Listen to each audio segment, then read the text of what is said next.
여러분 안녕하세요. 반갑습니다. 김병정의 경매교실입니다.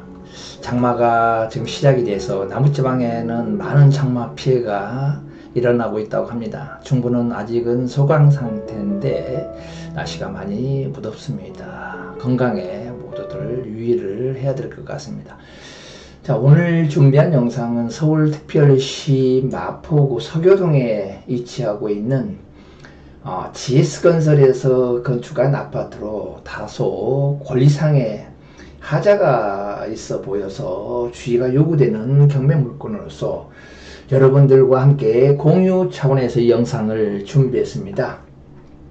요즘 아파트 시장으로 고공행진을 한다고 하죠.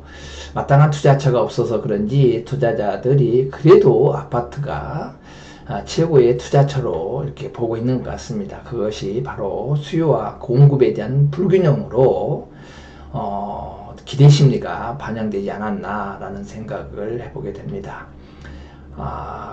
현재 국토부 장관이라든가 기획재정부 또는 한국은행에서도 기준금리가 올라가서 앞으로는 2, 3년 후에는 아파트 가격이 하락할 거는 하락 리스크가 있다, 하락 리스크가 있기 때문에 시장에 경고의 시그널을 보내고 있는 것 같습니다. 지금 당장은 가격이 많이 오르고 있지만 향후에는 또 공급도 되고 또 여러 가지 거시경제라든가 또 금융의 여러 가지 금리 인상이라든가 여러 것들이 복합적으로 같이 겹쳐지게 되면 하락할 수도 있다는 그런 생각을 해봅니다. 전문가라고 하신 분들 무조건 오를 것이다 라는 그런 의견은 전문가가 따로 없습니다. 전문가 시장에 대해서는 전체 수요의 어떤 입장 이런 것을 보고서 물론 언론 보도를 통해서 수요자는 간접적으로 자기의 구매 의사를 표현하지만 그렇다고 하더라도 무조건 올 거다 또 무조건 떨어질 거다 이런 것은 장담할 수가 없다는 생각을 해봅니다. 자, 여기 보고 계시는 것이 지금 앞에 있는 것은 이제 여기에 메세아 타워 같아요. 요건 아니고 요 지금 보고 계시는 곳이 있잖아요. 여기 이제 메세아 폴리스라고 해서 101동, 102동, 103동, 3동에서 지금 아파트가 지어진 겁니다. GS건설이죠. 시공사는 저기 보이시죠? 한 동, 두 동, 세 동, 103동까지 3개 동이 약 한 617세대로 이루어진 것 같습니다. 그래서 39층, 최층의 9층에서부터 39층에 주상복합으로 건축되어지는 아파트입니다. 저기 멀리 보이는 곳이 이제 남쪽 양화대교로 해서 이제 한강이 보이는데 39층이다 보니까 이쪽에 가리지 않는 곳은 충분히 한강에 대한 조망권, 뷰가 충분히 확보되리라 그런 생각을 해보게 됩니다.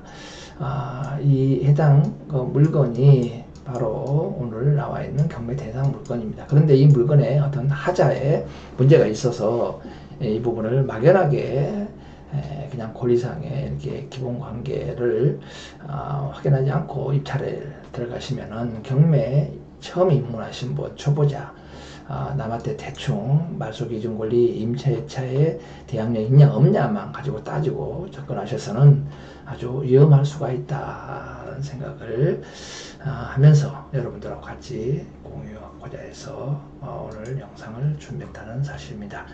자, 그러면 본격적으로 해당 물건에 대해서 좀 분석을 한번 해보도록 하겠습니다. 지금 이제 요거 보고 계시는 곳인데 요게 지금 물건지가 소재지가 마포구 서교동의 14층입니다. 14층이고 아파트고 대지권이 약 7.9평 건물이 약 43평 정도 되네요. 근데 여기 보면 빨간 글씨로 토지 별도 등기 인수 조건부로 처음에 입문하신 분들 이런 게 많이 두렵죠. 겁나고. 그러나 여기서 말씀드리지만 해당의 별도 등기 인수는 문제가 없습니다. 즉 이건 메트로에서 지하로 이 해당 아파트를 관통하는 지하철이 통과합니다. 그래서 그 구분지상권을 설정해 놨기 때문에 매수인은 요 표지 별도 등기 이 구분지상권이 저당권이 설정되어 있는 해당 토지하고의 경매 입찰하는 데 전혀 무관하다. 소유권 행사하는 데는 관하다 이런 말씀을 드리니까 요 빨간 글씨로의 별도 등기 인수는 염려 안 하셔도 된다. 그러면 어떤 게 문제가 되어 있냐 차후로 설명을 드려보도록 하겠습니다. 자, 감정가가 17억이고 1차가 2021년 7월 13일 반드시 유찰되지 않겠는가 그런 생각을 해봅니다.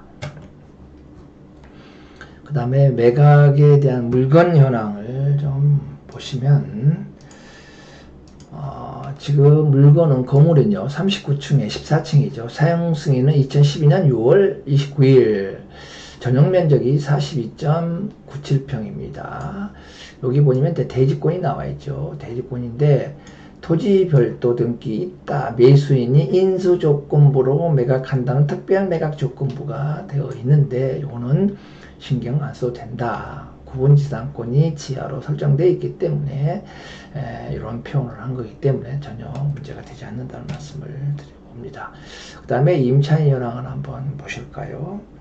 자, 임대차에서 임차인이 현황인데 주거용 건물의 8,406호의 전입일자가 2019년 12월 13일에 되어 있고 확정일자는 다소 좀 늦게 되어 있네요. 배당 요구.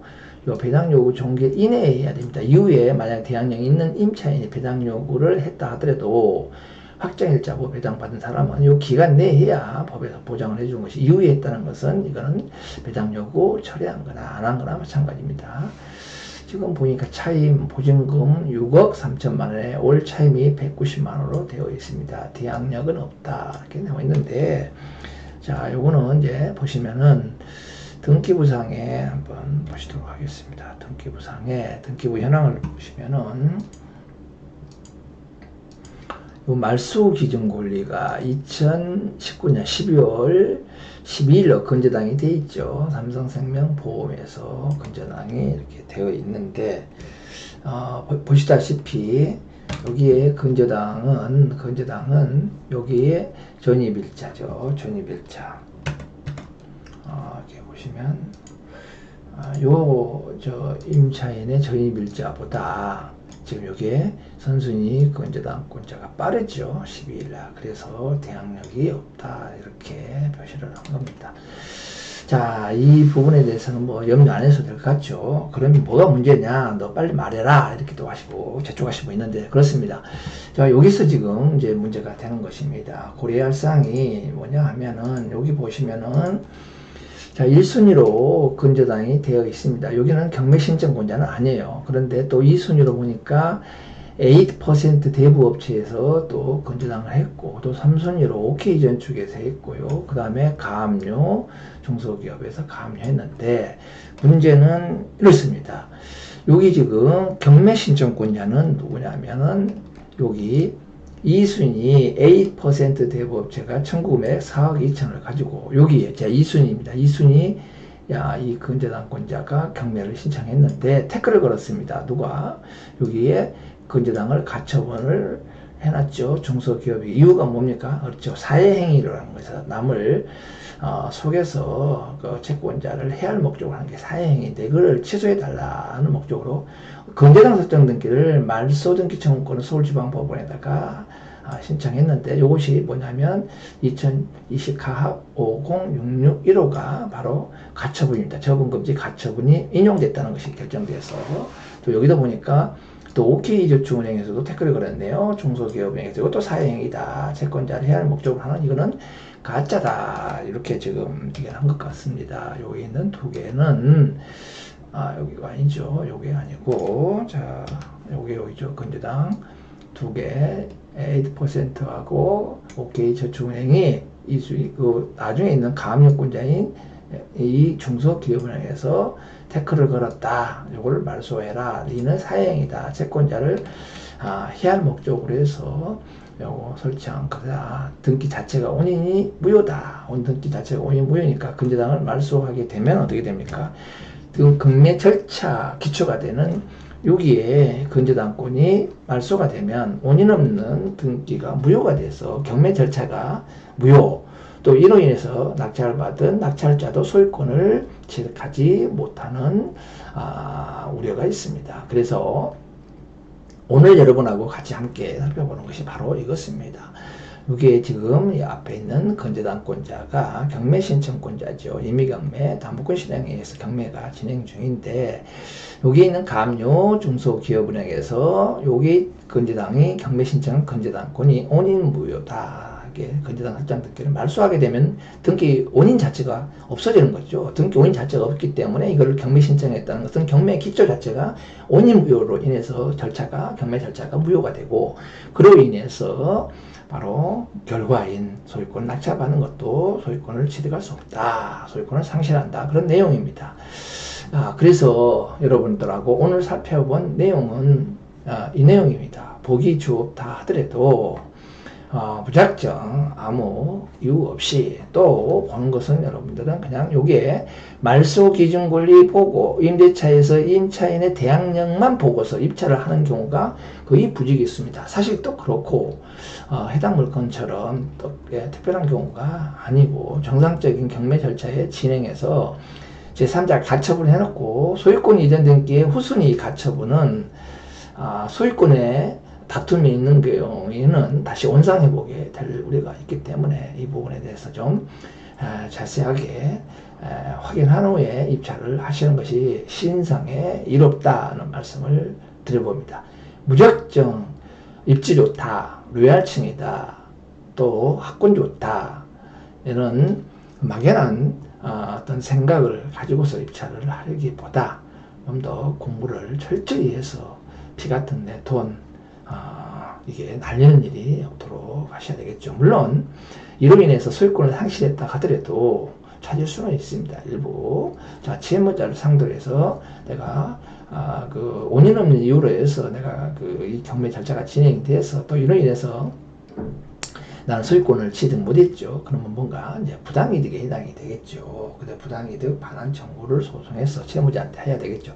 채무자의 경쟁력이 없으면 여기 배당받아간 채권자가 원인 없는 이유로 해서 어떤 이익을 얻는 자에 해당되기 때문에 여기 이자를 대상으로 해서 부당이득 반환 청구해서 받아가면은 되는데, 자, 그게 여러분들이 시간과 비용 여러 가지 정신적으로 피폐해지기 마련이죠. 경매라고 하는 것은 이런 소송 없이, 분쟁 없이 완전하게 내가 매매랑 마찬가지인데, 매매하면서 이런 분쟁이 있으면 어떡하겠습니까? 경매도 공매도 마찬가지입니다. 매매한 방법이기 때문에 경매라고 해서 무조건 안전하게 임대차만 보고서 입찰해서는 안 된다. 등기상에 이런 어떤 권리를, 권리보호가 각자가 권리보호를 해야 되겠죠. 그래서 권리를 침해당한 자, 권리가 또 침해당한 자 구제를 받는 것이 또 기본 입장이고, 그래서 여러분도 해당 물건에 대해서 좀 더 법률 전문가의 조언을 좀 구해서 입찰을 하셨으면 좋겠다는 생각입니다. 어디까지나 현재 기록 내용을 바탕으로 한 제 개인적인 생각이오니 참고하셔서 입찰에 참여하시기 바랍니다. 자, 오늘 영상은 여기서 마치겠습니다. 감사합니다.